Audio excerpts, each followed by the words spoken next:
دنیا میں جب بھی سمندر اور گلوبل ٹریڈ کی بات ہوتی ہے ایک جگہ کا نام ضرور لیا جاتا ہے جس کا نام ہے اسٹریٹ آف ہارمز۔ یہ دنیا کی سب سے امپورٹنٹ سی روٹس میں سے ایک مانا جاتا ہے۔ ہر دن دنیا کا بہت بڑا حصہ تیل اور تجارت کا اسی راستے سے گزرتا ہے، اسی لیے جب بھی مڈل ایسٹ میں ٹینشن بڑھتا ہے تو لوگ ہرمز کی طرف دیکھنے لگتے ہیں۔ مگر کچھ لوگ ایک اور سوال پوچھتے ہیں، کیا قرآن میں بھی سمندر اور ان کے راستوں کا ذکر ملتا ہے؟ سیدھی بات یہ ہے کہ قرآن میں ہرمز کا نام تو نہیں آیا، لیکن قرآن میں سمندروں کے بارے میں ایسی باتیں ضرور ملتی ہیں جو انسان کو سوچنے پر مجبور کر دیتی ہے۔ قرآن بار بار انسانوں کو کہتا ہے کہ وہ اللہ کی قدرت پر غور کریں، آسمان پر، زمین پر اور سمندر پر۔ سمندر اللہ کی سب سے بڑی نشانیوں میں سے ایک ہے۔ ان کی گہرائی، ان کی لہریں اور ان کے اندر چھپے ہوئے راز انسان کو حیران کر دیتے ہیں۔ قرآن میں ایک جگہ اللہ تعالیٰ فرماتا ہے، دو سمندر ملتے ہیں مگر ان کے درمیان ایک حد ہوتی ہے۔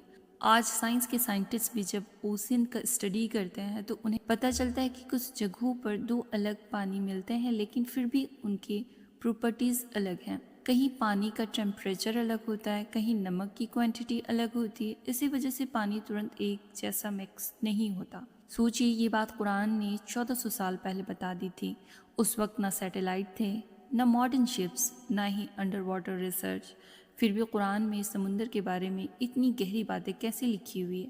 مسلم اسکالرز کہتے ہیں کہ یہ اس بات کی دلیل ہے کہ قرآن انسان کی کتاب نہیں ہو سکتی، یہ وہی کلام ہے جو اللہ نے اپنے نبی محمد صلی اللہ علیہ وسلم پر نازل کیا۔ قرآن صرف نیچر کے بارے میں نہیں بلکہ انسان کی زندگی کے پہلو کے بارے میں بھی رہنمائی دیتا ہے۔ اس میں انصاف کا سسٹم ہے، اخلاق کی تعلیم ہے اور انسانیت کے لیے گائیڈنس ہے۔ اگر ہم دنیا کی ہسٹری دیکھیں تو ہمیں پتہ چلتا ہے کہ کئی قومیں اپنی طاقت پر گھمنڈ کرنے لگتی، لیکن جب انہوں نے اللہ کی بات کو نظر انداز کیا تو ان کا انجام بھی ہسٹری میں لکھا گیا ہے۔ قرآن میں فرعون کا واقعہ، نمرود کا واقعہ، یہ دوسری قوموں کا ذکر، سب انسان کو ایک ہی پیغام دیتے ہیں، تکبر اور ظلم کا انجام ہمیشہ تباہی ہوتا ہے۔ اسی طرح قرآن انسان کو یہ بھی بتاتا ہے کہ دنیا ایک امتحان ہے۔ آج اگر انسان ٹیکنالوجی، سائنس میں بہت آگے بڑھ گیا ہے تو بھی اسے اپنے رب کو نہیں بھولنا چاہیے۔ سمندر کی ایک لہری کبھی کبھی اتنی طاقتور ہوتی ہے کہ بڑے بڑے جہاز کو ہلا دیتی ہے۔ یہ ہمیں یاد دلاتا ہے کہ انسان کتنا بھی پاورفل کیوں نہ ہو، اصل قدرت صرف اللہ کے پاس ہے۔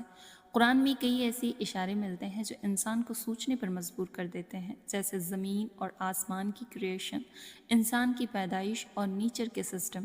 آج ماڈرن سائنس بھی کئی جگہ قرآن کی باتوں کو سمجھنے لگی ہے، اس لیے دنیا بھر میں کئی لوگ قرآن کو صرف ریلیجس کتاب نہیں بلکہ ایک امیزنگ گائیڈنس کے روپ میں بھی دیکھتے ہیں۔ لیکن ایک بات سمجھنا ضروری ہے، قرآن کا اصلی مقصد صرف سائنٹیفک ڈسکوریز بتانا نہیں، ان کا مقصد ہے انسان کو اللہ کے قریب لے جانا۔ یہ کتاب انسان کو بتاتی ہے کہ زندگی کا اصل مقصد کیا ہے۔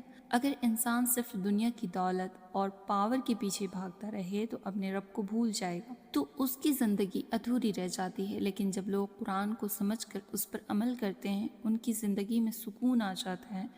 انہیں پتہ چلتا ہے کہ دنیا کا ہر سسٹم اللہ کے کنٹرول میں ہے، چاہے وہ زمین ہو، آسمان ہو یا پھر سمندر۔ اور جب انسان یہ بات سمجھ لیتا ہے تو اس کا ایمان اور بھی زیادہ مضبوط ہو جاتا ہے۔ اس لیے قرآن ہمیں بار بار کہتا ہے، غور کرو، سوچو اور اللہ کی نشانیوں کو سمجھو۔ سمندر ہو یا زمین، ہر جگہ اللہ کی قدرت نظر آتی ہے، اور جب انسان سچ میں غور کرتا ہے تو اسے سمجھ آتا ہے کہ قرآن صرف ایک کتاب نہیں بلکہ اللہ کی طرف سے انسانیت کے لیے ہدایت ہے۔ آئی ہوپ کہ ہماری ویڈیو آپ کو اچھی لگی ہوگی۔ فیملی فرینڈ سے ہماری ویڈیو کو ضرور شیئر کیجیے گا۔